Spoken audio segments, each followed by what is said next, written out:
네, 매주 화요일에는요, 여야 정당 출입 기자들과 정치권 취재 이야기, 특히 각 정당의 뒷이야기를 천기누설하는 이 최평과 해리포터 아닙니다. 최평과 불사조 기자단이 있습니다. 자, 야당 출입하는 경향신문 박순봉 기자, 여당 출입하는 세계일보 최영찬 기자 두 분 나오셨습니다. 어서 오세요. 안녕하세요. 안녕하세요. 네, 두 분 다 오늘 체크 무늬 셔츠와 스웨터로 약간 좀 해리포터 스타일에 맞춘 거예요. 네, 저는 사실은 뭐 어제 입었던 거 다시 입었습니다. 아, 네. 집에 안 들어가신 건 아니죠? 네, 집에 들어갔습니다. 그래요. 뭐 이틀 사흘 입을 수 있죠.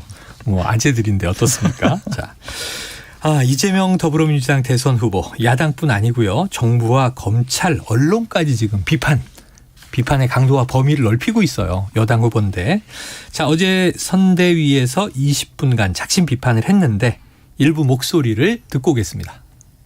우리 홍남기 부총리, 기재부 장관을 포함한 정책 결정 집행자 여러분들께서 따뜻한 방안의 책상에서 정책 결정을 하는 것이 현장에서는 정말로 멀게 느껴진다는 생각을 하고, 좀 현장도 좀 찾아보고 현장의 목소리도 좀 들으면서 지금의 우리 서민 경제가 현장에서는 얼마나 어려운지를 좀 체감해 보시기를 권유합니다. 우리 국민들께서 더불어민주당에 대해서 정말로 큰 기대를 가지고 압도적 다수 의석을 확보해 주셨습니다. 그런데 지금은 그 높은 기대가 실망으로 변질되고 있는 느낌을 제가 지울 수가 없습니다. 여러 가지 요인이 있겠지만 그중에 한두 가지만 말씀을 드리면, 제가 느끼기로는 기민함이 좀 부족하지 않으냐. 즉 현장의 이 어려운 문제들에 대해서, 또 해야 될 일들에 대해서 좀 더 민감하게 또 신속하게 반응하고 크지 않더라도 작은 결과라도 만들어내 주길 바라고 계신 것 같습니다. 네, 최 기자님. 네. 지금 민주당을 출입하고 계시니까 지금 정말 전방이라고 할 만한 게, 네. 정부를 향해서는 따뜻한 방안에서 정책하지 마라.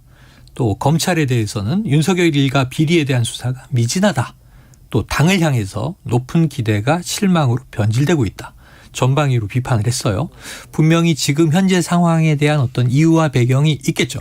그렇습니다. 지금 간단하게 말씀드리면 이재명 후보가 화가 많이 나 있다. 화가 많이 났다. 네, 그런 식으로 좀 해석이 되는데 대선 후보가 됐으면은 이 당의 이제 여당이니까 대통령을 빼고 네, 원탑이잖아요. 그렇죠. 네, 여당의 원탑인데, 그러니까 그동안 이제 후보 시절, 이제 경선 후보 시절 홍남기 경제부총리, 정부에 있는 홍남기 부총리와 각을 세워서 썰전을 벌였던 것은 이제 뭐 어떻게 보면은 지자체장이니까 변방에서 뭐 중앙에 그렇죠. 있는 홍남기와 뭐 격투를 한다 뭐 이렇게 네네네. 표현을 하거나 해석을 할 수도 있지만은 네.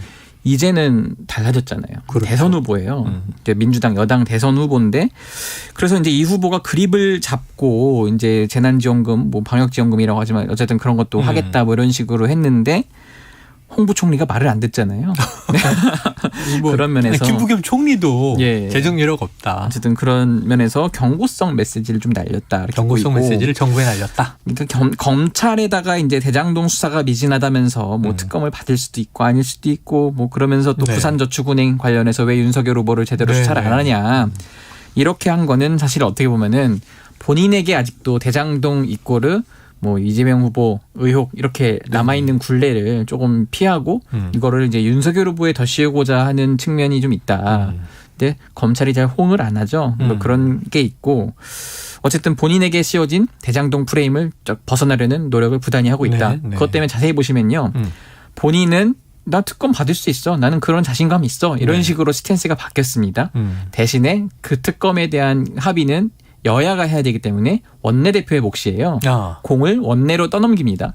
원내에서는 뭐 언제든 응할 수 있다 하면서도 막상 실제로는 그렇게 하려고 하진 않거든요. 네네. 좀 전략적인 약간 좀 뭐 배드캅 국캅이라고 해야 되나? 어쨌든 그런 면이 있고. 나는 당당하니까 빨리 특검 하시오 그러는데 그렇죠. 후보에게 당에서는 후보 본인은 조율을 하는 당당하다 거죠? 이런 식으로 좀 보여주려는 것 같고요. 그래요. 당내 비판에 대해서는 그러니까 말씀드린 것처럼 당이 이제는 이재명 후보를 중심으로 좀 움직여야 돼요. 근데 손발이 돼줘야 되는데 좀 그렇지 못하다. 아무래도 뭐 당내에서 이제는 그런 사람이 거의 없겠지만은 네. 이재명 후보는 0선 아니냐. 그리고 당내 이제 중진들은 뭐 3선, 4선, 5선 한 분들인데 그렇죠. 조금 무겁죠. 무겁기 때문에 같이 좀 따라주지 못하는 측면이 있고 그런 아쉬움을 좀 표현한 거다 이렇게 보고 있습니다. 네. 그러니까 이제 지지율 문제가 지금 이재명 후보가 네. 조금은 이제 다급해진 원인이 아닐까 이게 추정도 됩니다. 자, 하나씩 짚어보면요. 지금 홍남기 부총리에 대한 비판, 바로 이제 재난지원금, 아까 말씀하신 방역지원금 이름이 이렇게 됐는데 어제 이 행안위에서 예결위로 넘어갔더라고요. 그 행안위 논의, 지금 여야 모두 재난지원금에 대한 전략이 있을 텐데 여야 전략, 박 기자님 뭐 야당의 전략은 어때요? 네, 일단은 야당에서는 이 전국민 재난지원금 지급이라는 이슈 자체가 좀 여론에서 좋지 않다 이렇게 판단을 하고 있는 거예요. 그러니까 이제 원내에서 전략 짜는 분에게 좀 얘기를 들어봤더니 네. 그러니까 몇 가지 여론조사를 좀 근거로 들면서 별로 여론이 좋지 않다라는 거죠. 전 국민에게 재난지원금을 지급하는 것. 국민들도 바라지 않는다. 네, 보편적으로 지급하는 게 별로 유리하지 않다라고 네네. 여권에 그렇게 보고 있기 때문에 즉 반대로 말하면 야권에는 유리하다라고 볼 수가 있는 거잖아요. 그래서 이제 선별 지원 쪽으로 좀 명확하게 이 부분은 네네. 각을 세워가지고 접근을 하고 있는 거고요.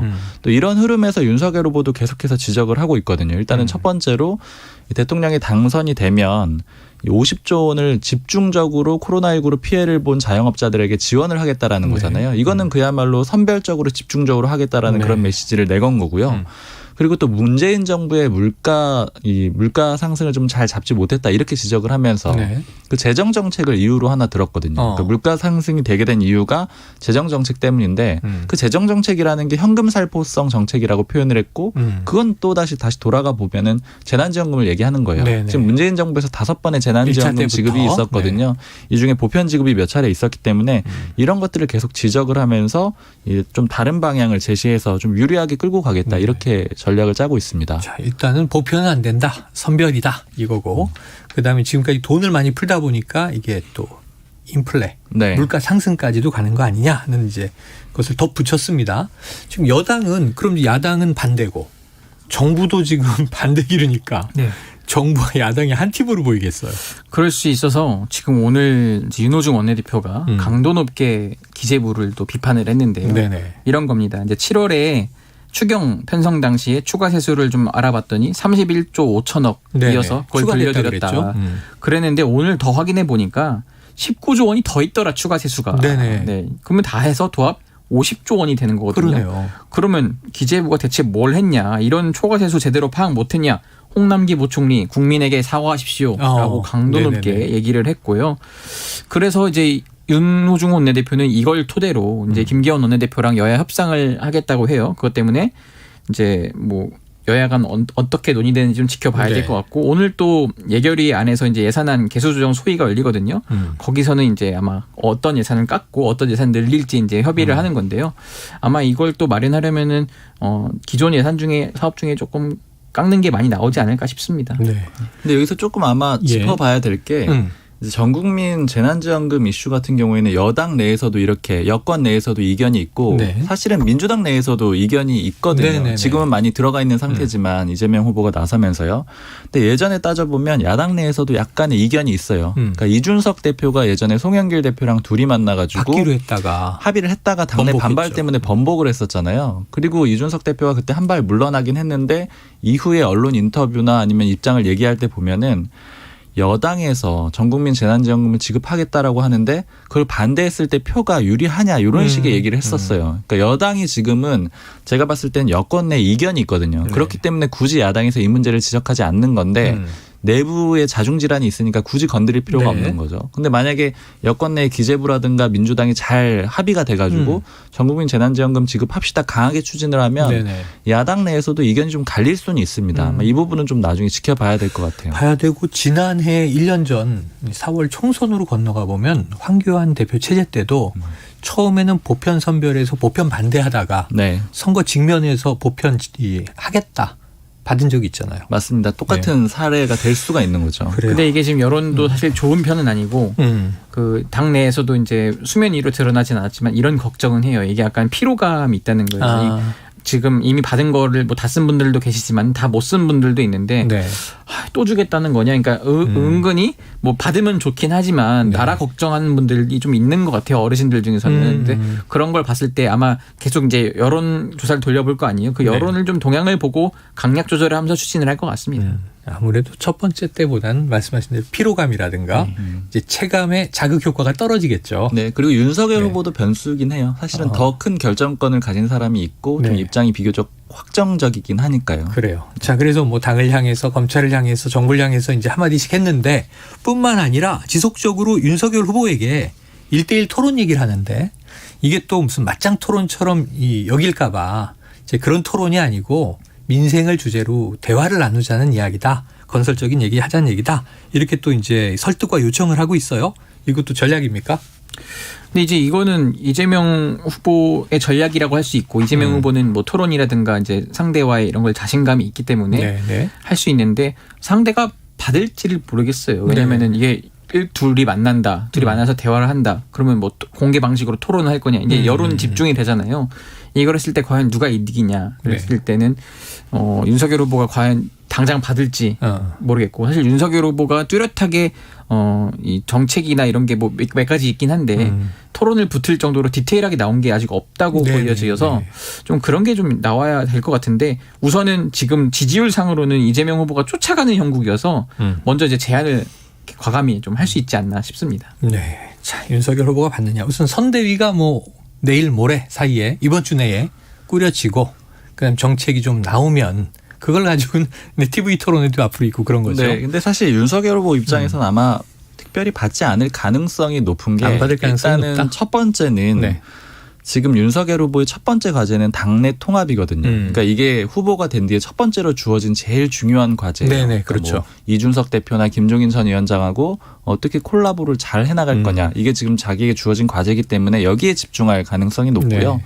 그리고 방금 최 기자님이 얘기하신 것처럼 유리하기 때문에 굳이 변수를 만들 수 있는 토론을 응할 이유가 별로 네네네네. 없겠죠. 네네. 근데 뭐 이런 점들로 봐서는 지금 실제로 별다른 반응도 안 보이고 있잖아요. 네네. 그러니까 당내 통합에 바쁘기 때문이기도 하지만 굳이 뭐 불리한 판을 만들 필요가 없겠다. 뒤집어서 보자면 이재명 후보 입장에선 내가 유리한 운동장에서 한번 싸워보고 싶다 네. 이렇게 불러내는 꼴이거든요. 여기에 응하지 않는 거죠. 그렇죠. 지금 지지율 격차로 보면 마치 이제 윤 후보가 앞서가고 있으니까 챔피언이고 지금 이재명 후보가 도전자가 돼 있는 상황이라 도전자 입장에서는 이제 급박하게 여러 가지 수를 던지게 되는데 과연 말릴 것이냐. 뭐 향후에 이제 어차피 토론은 우리가 보게 될 것 같습니다. 네. 두 후보가 뭐 치맥은 안 할까요? 글쎄요. 지금 뭐 굳이 이렇게 훈훈한 분위기를 연출할 이유가 없겠죠? 네네. 네. 윤석열 후보 입장에서 이제 부자 몸조심. 특별히 일을 벌일 이유는 없다. 자, 이게 민주당을 향해서 아까 이야기가 높은 기대가 실망으로 변질되고 있다. 자, 어제 우상호 의원 타 라디오에서요. 민주당 선대위가 정신 차려야 한다 이런 얘기도 했고요. 제가 어제도 KBS에서 이제 전재수 의원 잠깐 만나서 얘기를 들어봤는데 민주당 내부가 좀 분위기가 흉흉한 것 같습니다. 이대로는 안 된다. 민주당 핵심을 좀 콕 짚으면 최 기자님 뭐가 문제입니까? 그러니까 결국은 지지난주에도 한번 말씀드렸는데 일단 선대위 인선 자체에 불만이 좀 많이 있어요. 네, 지금 일단은 뭐 메머드 선대위, 네, 메머드 선대위가 됐는데, 드림원 팀. 네, 근데 이제 이게 너무 형식적으로 관료화된 민주당 아니냐를 상징적으로 보여준다고 보는 게, 네. 뭐 3선급 뭐 본부장, 뭐 4선급 이상 뭐 위원장, 네. 뭐 초재선은 뭐 팀장, 뭐 단장, 뭐 부본부장 이런 식으로 고문단 네, 이름을 나눴어요. 근데 그것 때문에 지금 굉장히 덩치는 컸는데 진짜 움직일 사람이 없다. 그러니까 의사 결정, 뭐 책임지는 사람도 제대로 없고 네. 이런 걸 뭘 조금 좀 이렇게 의욕이 넘치는 초재선들이 뭘 하고 싶어도 그럼 이걸 지금 누구한테 어떻게 허락을 받고 해야 될지 모르겠다. 이렇게 네. 어수선한 상황이기도 하고.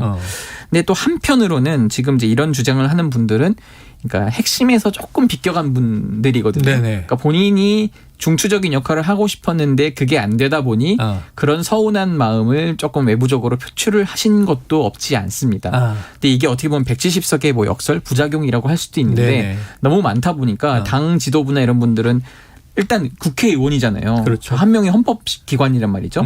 어떻게든 챙겨야 돼요. 선대위 꾸릴 때. 근데 그러면 이제 그럼 뭘 어떻게 할 거냐. 굉장히 많아서 그 직제를 하나 마시고 만들기 너무 힘들었다고 오늘 아침에 핵심 관계자가 토로를 해요. 네네. 그런데 뭐 이제 와서 그거 한 팀으로 만드는 엄청 힘들었는데 이제 와서 누구는 뭐고 누구는 뭐다 네. 뭐 굉장히 그렇게 얘기하면 나는 섭섭하다 뭐 이런 식으로 말씀을 하실 수도 하시는데 없는 거고.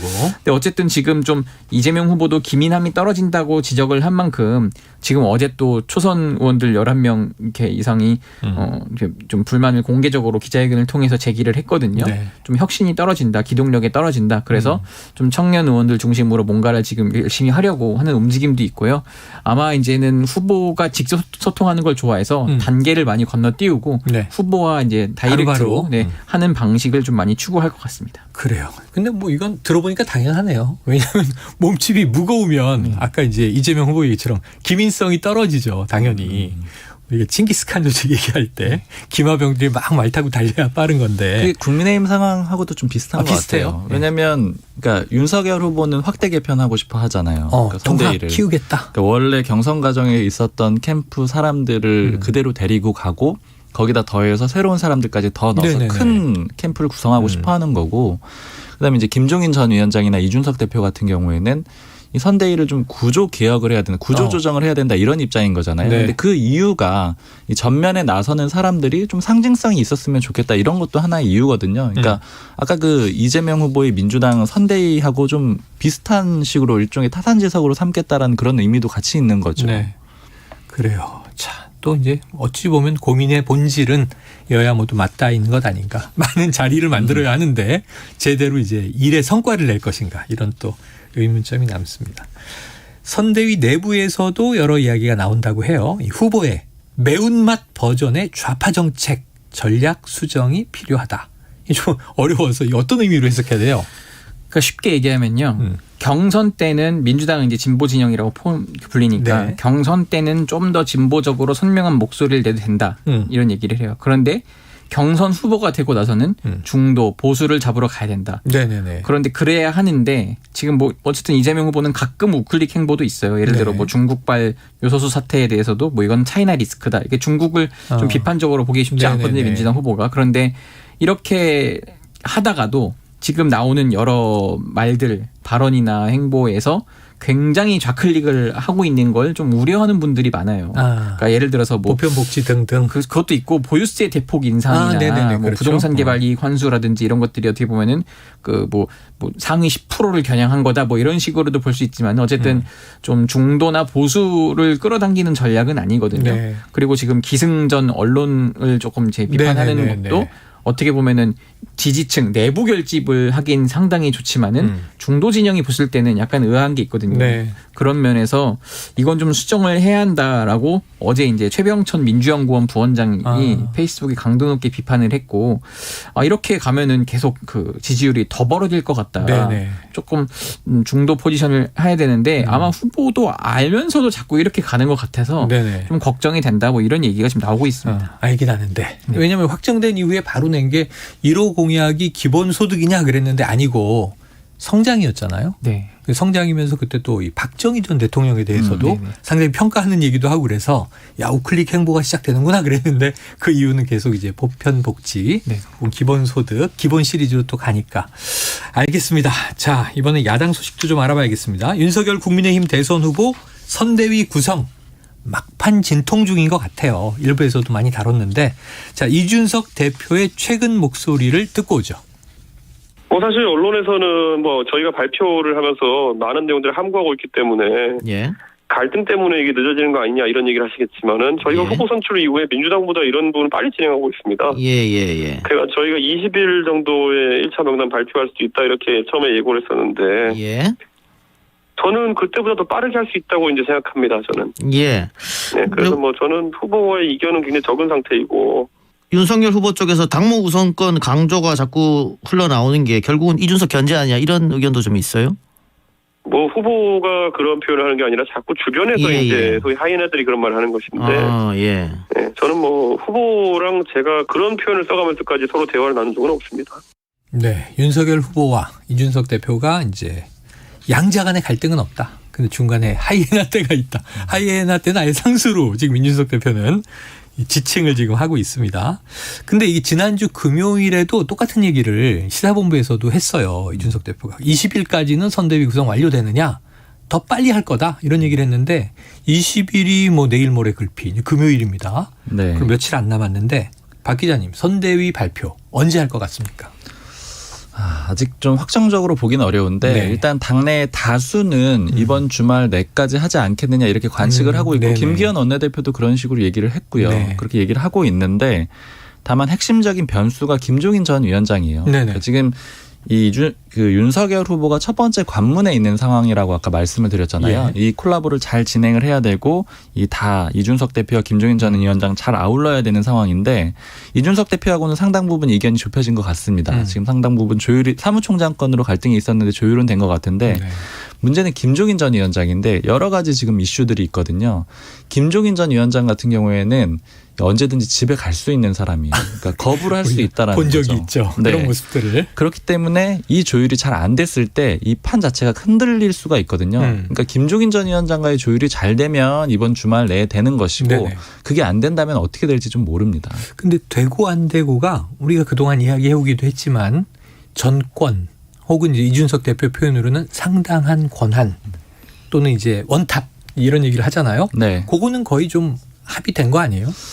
제가 오늘 오전에 취재해 봤을 때는 양쪽의 입장이 좀 달라요. 달라요. 차이가 네, 있어요. 네, 일단 이렇게 삼각 변수가 있는 상황이잖아요. 네네네. 그러니까 윤석열 후보하고 이준석 대표 간에는 나름대로 정리가 된 것 같습니다. 그러니까 그래요? 사무총장은 권성동 의원 쪽으로 방향을 잡고 네. 대신 이렇게 되면 이제 원래 이준석 대표는 자신이 한기호 사무총장을 임명했는데 이 사람을 유임하고 싶어 했던 네. 거잖아요. 그러니까 내준 거죠. 한 발 물러났고. 네, 대신에 이제 총괄선대 본부장이랄까 다른 자리를 일부 이준석 대표의 의견을 수용하는 방식으로 그렇게 네. 조율을 해서 마무리를 네. 좀 지은 걸로 보이고요. 어. 이제 문제는 윤석열 후보하고 김종인 전 위원장이라고 했잖아요.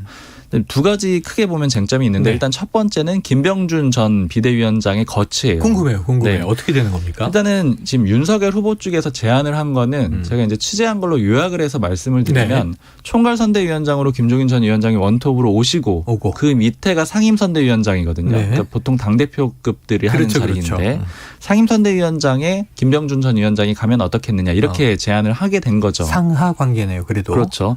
그러니까 이제 원톱이니까 괜찮지 않느냐 이렇게 했는데 김종인 전 위원장은 여기에 대해서도 맞득치 않은 겁니다. 네. 그러니까 어제 출판 기념회 때도 그런 입장이 나왔었고요. 조금 이제 이 김병준이라는 이름이 나오니까 네. 약간 노여워하는 느낌이 맞습니다. 그러니까 역력했습니다. 이름 자체가 들어온 것 자체가 좀 불쾌한 거고 후보가 알아서 할 일이다 얘기하긴 했지만 네, 결국엔 이제 선대위 자체에 안 들어왔으면 좋겠다 이런 입장이 한 네, 가지가 네. 있는 거고요.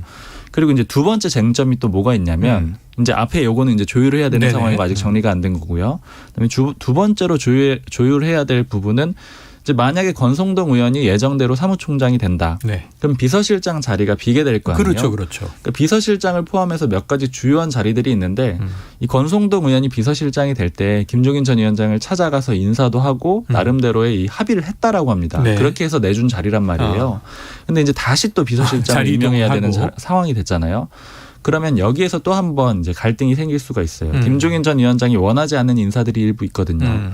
이제 여러 사람들이 있지만 네. 대표적으로 비대위 시절에 네. 장제원 의원하고는 상당히 갈등이 있었다라는 그때는 거는 김종인 비대위원장을 많이 흔들었으니까요. 공개적으로 비판하고. 갈등을 겪었잖아요. 그래서 이제 예를 들어 장제원 의원이 비서실장을 한다거나 네네. 아니면 아직 그런 자리가 없긴 한데 민주당처럼 배우자 실장을 맡는다거나 이런 식으로 됐을 때 그럴 때는 김종인 전 위원장이 수락을 안 할 가능성이 있거든요. 그러니까 요걸 가지고 지금 윤석열 후보는 막판 조율을 하고 있는 그런 상황입니다. 네. 이게 들으면 들을수록 쉽지는 않겠다 하는데 이 최 기자님 한번 제가 갑자기 돌발 질문 해볼게요. 요즘에 보면 홍준표 의원 말이에요. 청문홍답. 네. 상당히 독자 노선 청년 플랫폼으로 며칠 만에 인기를 꽤 끄는 것 같아요. 그러면 김종인 총괄 선대위원장이 딱 오면 홍준표 의원은 결코 선대위에 참여하지 않을 가능성이 높죠? 제가 볼 때는 그래도 그 정권 교체라는 대의를 위해서 그분들은 상임 고문까지는 아니더라도 뭐라도 하나 맞지 않을까 싶어요. 그러니까 활동은 안 해도 이름은 걸 것이다. 명예직을 하나 걸고 네. 대신 본인의 그 롤을 할 수 있도록 본인의 장을 만들어주지 않을까. 그게 아마 최선의 타협안 같고요. 홍준표 의원은 홍준표 의원의 정치를 하겠죠. 그래요. 가장 모범 답안인 것 같은데. 박 기자님 보시기에도 그래요? 이름은 올릴까요? 선대위에? 일단 지금 상황으로서는 이름을 안 올리겠다라고 본인이 얘기를 했기 때문에 저는 더 이상 관여하지 않는다. 네, 그랬잖아요. 선대위에는 참여를 안 하겠고 대신 이제 백의종군 하겠다라는 그런 입장이라서 이게 한동안 유지는 될 것 같은데 네. 그렇다면 오히려 변수는 참여할 수밖에 없는 어떤 변수가 있어야지 참여를 하게 될 거 아니에요. 네. 그런 거는 아마도 현재 하고 있는 이 청년 행보가 좀 비판을 받는다거나 아니면은 이제 모든 관심이 조만간에는 윤석열 후보 쪽에 쏠릴 수밖에 없어요. 그렇죠. 이 대선의 주인공은 다 대선 후보들이거든요. 그렇게 돼서 역할이 좀 사라진다. 이런 상황이 왔을 때는 아마 합류할 가능성도 있는데 네. 저는 근데 기본적으로는 합류를 안 하고 그냥 쭉 독자 이렇게 지켜보지 노선으로. 않겠느냐 이렇게 좀 보고 있습니다. 자, 그래서 이게 내부 경선 끝났고 본선 후보는 확정이 됐는데 홍준표 의원은 또 의외의 마이웨이 행보를 보이고 있어서 화제가 되고 있습니다. 자, 이 삼각 체제에서의 쉽지 않은. 자, 이준석 대표 어제는 뭐 백브리핑도 생략했고 모두 발언도 이제 안 했고 오후에 이제 40분 회동으로 이제 봉합이 된 거죠. 네. 그러니까 이게 어떻게 보자면은 이준석 대표가 오전에 일종의 불쾌감을 공개적으로 드러낸 거고 네, 사실 네. 저희가 취재를 해봐도 이준석 대표 측에서도 그런 것이 맞다라고 얘기를 했어요. 그러니까 사무총장권에 대해서 원래 유임을 하려고 했는데 이 권성동 의원으로 바꾸려고 하는 그런 움직임에 대해서 불쾌감을 토로를 한 겁니다. 근데 그리고 나서 오후에 3시쯤에 만났거든요. 네. 두 사람이 40분 정도 회동을 하고 나서 그다음엔 다시 백브리핑에 응하잖아요. 그러니까 이거는 결론은 바뀌지가 않았어요. 네. 권성동 의원이 사무총장으로 가는데 결론은 바뀌지가 않았는데 그럼에도 불구하고 이준석 대표는 오후에는 전혀 이견이 없고 후보 간에는 문제가 없다 이런 그렇게 얘기들을 얘기를 계속 하더라고요. 하잖아요.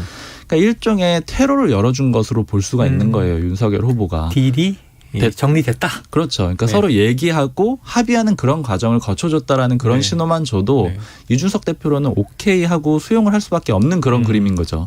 근데 본질적으로는 물론 이제 그 과정에서 이 사무총장은 넘겨주되 뭐 다른 자리를 제안을 다시 자신이 해가지고 그걸 받았을 수도 있고요. 네. 근데 그걸 떠나서 기본적으로 본질적으로는 모든 키를 후보가 쥐고 있습니다. 후보가 쥐고 있기 때문에 이준석 대표가 신경전을 벌인다고 하더라도 결국엔 주도권은 완전히 윤석열 후보가 쥐고 있는 거예요. 근데 이제 다만 제가 아까 말씀드렸다시피 그러니까 예를 들자면 뭐 회장과 부회장이 있는데 이준석 대표를 부회장이라고 친다면은 이게 가족 경영이 아닌 이상해야 1인자, 2인자라고 하더라도 1인자의 말이 절대적인 게 회장인 그렇죠. 거잖아요. 거기에 비유할 수가 있거든요. 네네. 그러니까 그리고 이준석 대표는 정치를 계속 해나갈 사람이기 때문에 이걸 박차고 뭐 뛰어나간다거나 아니면 후보랑 끝까지 척을 진다거나 이런 그림은 불가능합니다. 그럴 수는 그러니까 없죠. 완전히 윤석열 후보가 대선인데. 키를 쥐고 있는 건데 네. 그런데 문제는 계속 김종인 전 위원장이라고 말씀을 드렸던 게 김종인 전 위원장은 뛰쳐나갈 수가 있는 사람인 그렇죠, 거예요. 그렇죠. 이 판에 안 끼어들어도 돼요. 네. 근데 끼어들지 않으면 윤석열 후보에게 주어진 첫 번째 과제는 100점 만점이 안 나오게 되는 네, 거죠. 그러니까 네. 그런 점이 좀 문제가 되는 겁니다. 아, 쉽지 않아요. 각각의 입장이 달라요. 근데 지금 이제 기자들은 백브리핑이요. 백불 이렇게 줄여서 부르시는데 네. 그 얘기가 나왔으니까 이준석 대표야 뭐 한 번 백브리핑 안 하니까 이게 지금 뭐가 화났나? 불만의 표시를 하는 건가? 이렇게 이제 이해하고 취재가 되는데 지금 이재명 후보 쪽 백브리핑 안 한다. 지금은 안 하고 있습니까? 지금도 안 하고 있습니다. 지금도 안 하고 이게 있고 좋을까요? 문제가 아닌가요? 길어지면은 안 좋다고는 보는데 기자들은 불만이 나올 거 아니에요. 그러니까 제가 아는 한 이재명 후보는 나서는 걸 좋아하거든요. 네네. 대신 많이 참고 있는 것 같고 지금 이게 참고 있다. 아마 당 지도부, 뭐 네. 대표, 원내대표 등이 좀 후보가 약간 그 밖에 나가서 따로 이렇게 얘기하는 게 오히려 말을 하다가 스텝이 꼬일 수도 있고 네. 괜히 공격의 빌미를 제공한 걸 수도 있으니까 조금 자제하는 게 좋겠다는 메시지가 있었나 보더라고요. 네. 그것 때문에 당분간은 좀 자제를 하는데 아마 좀 그러면서도 좀 신경이 쓰였나 봐요. 기자들한테 좀 미안하다고 전해달라는 식으로 이렇게 얘기도 현장에서 예. 있었고요. 그것 때문에 조금 일정 시기가 지나고 선대위도 아직 인선이 다 끝난 게 아니거든요. 어느 정도 좀 마무리가 된 다음에는 그때부터는 좀 자신감 있게 다시 나서지 않을까 싶습니다. 뭐 후보가 직접 본인의 생각과 상황을 이야기하는 게 가장 좀 명쾌하고 좋지만 그렇죠. 네.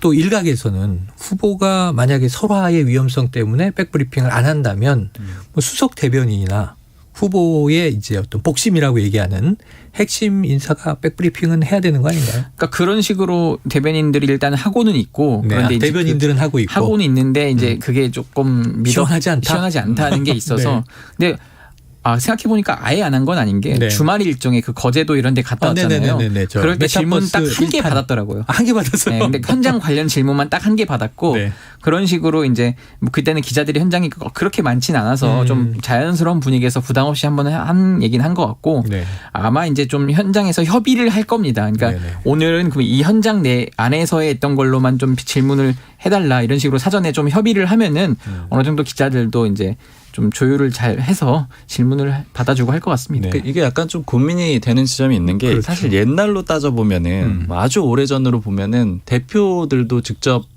이걸 얘기를 안 했었거든요. 직접 이렇게 질의응답을 하지 않고 다 맞아요. 대변인들을 맞아요, 통해서 맞아요. 백브리핑은 사실은 대변인들이 나서가지고 뒤엔 얘기를 해주는 그런 의미로 처음에 쓰였었던 건데. 청와대만 해도 대표적으로 국민소통 수석이나 네. 대변인이 하잖아요. 맞습니다. 기자들 그런 백브리핑. 형태로 했었던 네. 거죠. 근데 사실 지금 하는 백브리핑은 백브리핑이 아니고 뭐 거의 온브리핑에 가깝게 이제 그렇죠, 카메라도 그렇죠. 앞에 있는 상태에서 하잖아요. 이게 바뀌었는데 근데 이제 자꾸 이제 옛날 방식을 그대로 좀 하자고 얘기할 수가 없는 게 이제 기자들 입장에서 봤을 때는 일단은 당연히 후보가 직접 얘기해 주는 게 제일 좋기도 그렇죠. 하고요. 그리고 두 번째로 지금 이제 매체가 워낙 다변화되고 네. SNS를 적극적으로 활용하다 보니까 대변인의 말을 쓸 이유가 별로 없어지기도 했어요. 그러니까 옛날에는 이제 후보가 직접 말을 안 하다 보니까 대변인이 이렇게 말을 했다라고 전했다라고 했지만 네.